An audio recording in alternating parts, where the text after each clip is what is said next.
Dutangiranye n'umugore wibaga abana akajya kubagurisha. Ahangaha yaraje yiba akana k'uyu mubyeyi. Kumbe umubyeyi ntabwo yabibonye, yari yibereye kuri telefone. Ubwo yaraje apfundikira cya kigare arangije arigendera. Kumbe hafi aho ngaho hari umukiriya wabibonye. Yari yabibonye aravuga ati yewe yewe bakwibiye umwana wigenda. Ubwo yatangiye gusakuza. Kumbe disi wa mugabo nawe yari yirwariye umutima. Uko yakavuze cyane umutima wese umufata. Barakwereka umugore w'iby'umwana nawe yakomeje kwigendera. Uyu nguyu yarabibonye aravuga ati reka njye guhagarika uriya muntu adatwara umwana w'abandi. Kumbe arebye neza abona wa mugore ushimuza akana afite imbunda. Ubwo yahise yikangamo aravuga ati kara kana ngomba kukagaruza gute. Ubwo nibwo yahise aza ari kwirukanka atangira kubwira uyu mugore w'iby'umwana ati madamu rwose ngiye mpanagura imodoka. Byemeye naguhanagura imodoka nkabasha kuba najya gutunga abana banjye. Uyu mugore nawe ati ntabwo bikenewe rwose ndimo kwihuta cyane uzampanagura imodoka ubutaha rwose. Ubwo wa mugabo akirimo guhanagura yarebye mu kirahure ati madamu ese burya ufite n'umwana? Umugore ati rwose mfite umwana, uwo mwana ni uwanjye. Umugabo nawe akomeza amubwira ati rwose uyu mwana rwose arangana n'uwanjye. Ati uriya mwana wanjye afite amezi angahe? Umugore ati afite amezi 3. Kumbe umugore yarabeshyaga uyu mwana si uwe. Ubwo rwose umugore yarebye inyuma aravuga ati okay ndabona umwana arimo. Kumbe wa mugabo nawe yabonye wa mugore yinjiye mu modoka aravuga ati none reka mpange plan uyu mugore ataza kuncika. Ubwo yahise afata kuma akinjiza inyuma y'imodoka agashyira inyuma y'ipine. Ubwo kugira ngo wa mugore naze gusubira inyuma kara kuma ashize inyuma y'ipine kaze gupfumurira iriya pine. Ubwo uyu mugabo yaravuze ati okay madam ntari ubwanze kumpa akazi nyine reka nkuyobore nkwereke aho uri bujye. Ubwo uyu mugore atangiye kuvuga ati rwose bikwirirwa unyobora aho njya ndahazi rwose ahantu nsangwe mpagenda cyane. Umugabo ati ariko rwose reka nkuyobore.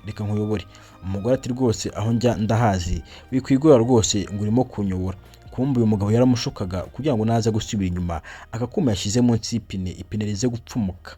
Ubwo umugore yatangiye kuvuga ati ahubwo vi inyuma y'imodoka yanjye rwose ntaza kuba nakora gisida kubera wowe.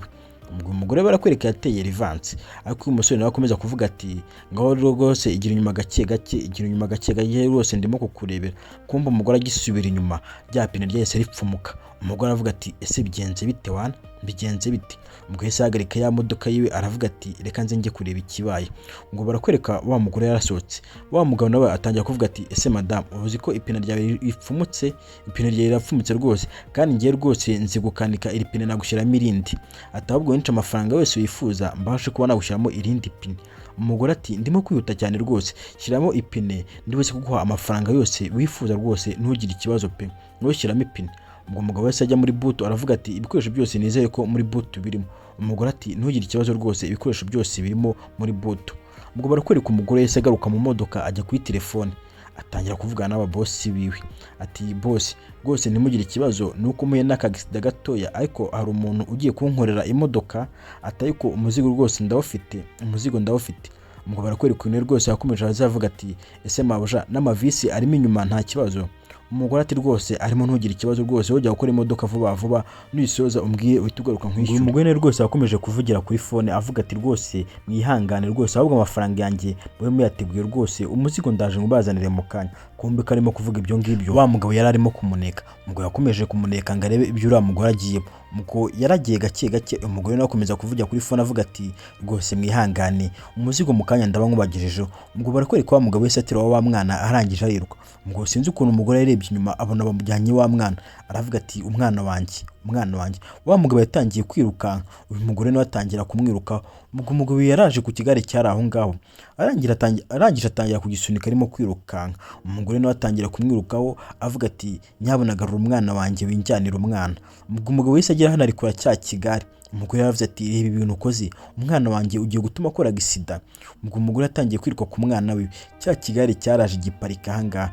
Wa mugore sinzi ukuntu yarebye arareba afata cya kintu cyari kirimo umwana atangira gufata wa mwana arebye neza abona nta mwana urimo abona n'ibishoboka gusa. Kumbi wa mugabo yari yamushutse kugira ngo agire ngo atwaye umwana ahubwo umugabo yasubiye inyuma afata wa mwana arangije aravuga ati mwana muto humura rwose ndibuze kugutabara ndibuze kugukura mu maboko yuriya mugizi wa nabi ushaka gushimuta. Ubwo disi barakwereka tugarutse hano. Ubwo wa mugore disi nawe yibereye kuri telefone arabizi azi neza ngo ari kumwe n'akana ke kumba akana ke bagashimuse. Gusa mbibutse nimba utarakora subscribe kuri iyi YouTube channel yitwa Inkuru Rwanda urimo gucikwa cyane, urasabwa gukanda subscribe ubundi tukazajya dukomeza kubana kuri iyi YouTube channel. Mukuru rwose barakwereka wa mugore yakomeje gusunika igare ryiwe azi ngo ari kumwe n'umwana. Sinzi ukuntu yapfunduye akagare kiwe arebye marikanga aravuga ati oh my god, umwana wanjye agiye he, umwana wanjye ari he? Ubwo yagize ubwoba buramuta aravuga ati umwana wanjye ari. Kumbi barakwereka wa mugore wese agaruka ati wa mugabo ndavuze ngo nsubize umwana wanjye, wowe urimo kunjyanira umwana. Uyu mugabo ati wowe nakumvisha rwose ntabwo uyu mwana ari uwawe. Uyu mugore ati basi reka nguhe amafaranga yose wifuza ariko uwo mwana umumpereze. Umugabo ati oya, njye ntabwo nshaka amafaranga, uyu mwana rwose mama we ndamuzi, ngomba kumusubiza aho namukuye. Ubwo uyu mugabo atangiye kwiruka, uyu mugore anatangira kumwiruka ati mpereza umwana wanjye. Umugore atangiye gusakuza cyane ati yemwe nta bantu bari hano hafi ngo babashe kuba bantabara, iki kigo kirashaka kunyibira umwana, kirashaka kunyibira umwana. Ubwo hafi aho ngaho hari umugabo wabyumvaga arangije aza ari kwiruka aravuga ati hano bigenze bite wana? Ati bigenze bite ko wa mugabo batanze umwana w'abandi? Ubwo uyu mugabo atangiye kuvuga ati uyu mugore afite imbunda, uyu mugore arashaka gushimuta uyu mwana rwose. Uyu mugore atangiye kwizwa ati avuga ati uyu mwana ni uwanjye, uyu mwana ni uwanjye. Bakibiri muri ayo ngayo wa mugabo wese yiruka. Uyu nguyu disi niwe yagarutseho handi yarari aza gushaka umwana we. Yaje ari cyane avuga ati umwana wanjye ari he, umwana wanjye ari he? Yaje avuga ati umwana wanjye, kumba umwana we ni uyu musore umufite. Umusore disi yaramwirukankanye aza ahangaha, kumba ko yakamwirukankanye bya bigabo nabyo ariko bikomeje kumwiruka ngo akomeza kubwira umwana ati mwana muto humura rwose uri buze kumera neza, ntugire ikibazo rwose, ndi buze kugushikiriza mama wawe rwose, ntugire ikibazo. Ngo barakwereka wa mwana yese amufata murambika hasi. Kumbi wa mugabo yese hagera aravuga ati ese wa mutipe aho urimo kwiba umwana w'abandi? Ati hasha ubundi mwabaye uti abantu bo ku muhanda, wowe urifashe uyu mwana w'abandi? Ngo atangiye kumufata ku mashati aravuga ati uwo mwana ndavuze ngo musubize nyina vuba vuba. Uyu nguyu atangiye gusobanura avuga ati uriya mwana ntabwo ari uwe, uriya mwana yamushimuse. Ngo barakwereka wa mugore warushimuse nawe yatangiye kuza avuga ati umwana wanjye uyu muhungu yaragerageje kumwiba rwose, yaragerageje kunyibira umwana. Ngo uyu mugabo yafunze igipfunsi aravuga ati wa mugabo we ndavuze ngo tanga umwana w'abandi. Kumbe uyu mugabo nawe yagize ubwoba. Uyu mugabo disi yarwaye ikibazo cy'umutima, umutima watangiye kumufata. Ubwo uyu mama w'umwana barakwerekana we disi arimo kuza avuga ati umwana wanjye ari hehe, umwana wanjye ari hehe? Kumbi wa mugabo barakwereka umutima wese utangira kumufata. Uyu mugabo yarwaraga umutima watangiye kumufata. Ngo barakwereka cya kigabo nacyo cyaje gutabara umwana. Ngo kize kivuga kiti mada rwose reka ngo subize umwana wawe. Uyu mudamu nawe avuga ati nta kibazo rwose, ariko umudamu yari afite ubwoba arimo gukeba gusa.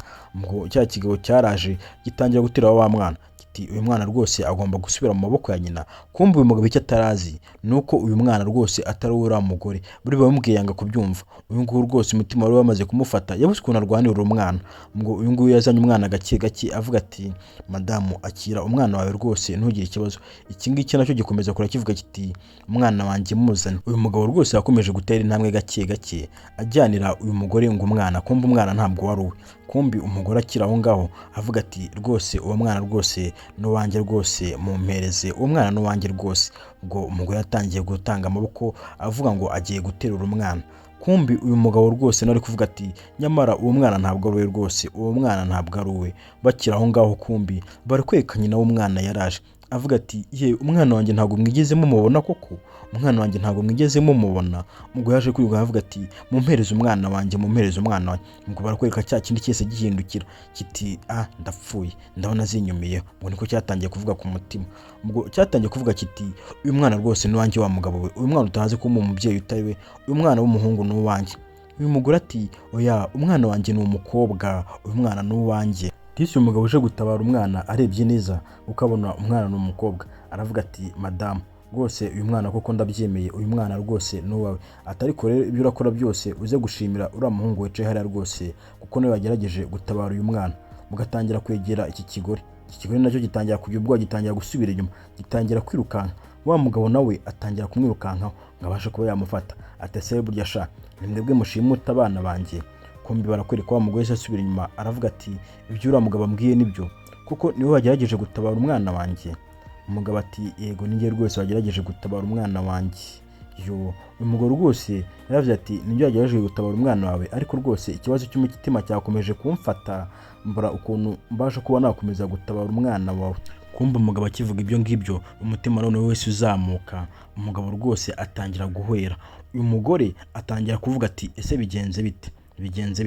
Ubwo umugore atangiye gukora uko ashoboye basi ngo abashe kuba yamugarura. Disi uyu mugore nawe yatangiye kumugarura rwose agira ngo agarure umwuka, avuga ati haguruka rwose, ihangane uhaguruke. Uyu mugore disi yari umuganga, avuga ati haguruka rwose ntugire ikibazo, ati kuva uri mu maboko yanjye nta kibazo uri buze kugira. Kumbi barakwereka wa mugabo rwose yatangiye kuzanzamuka.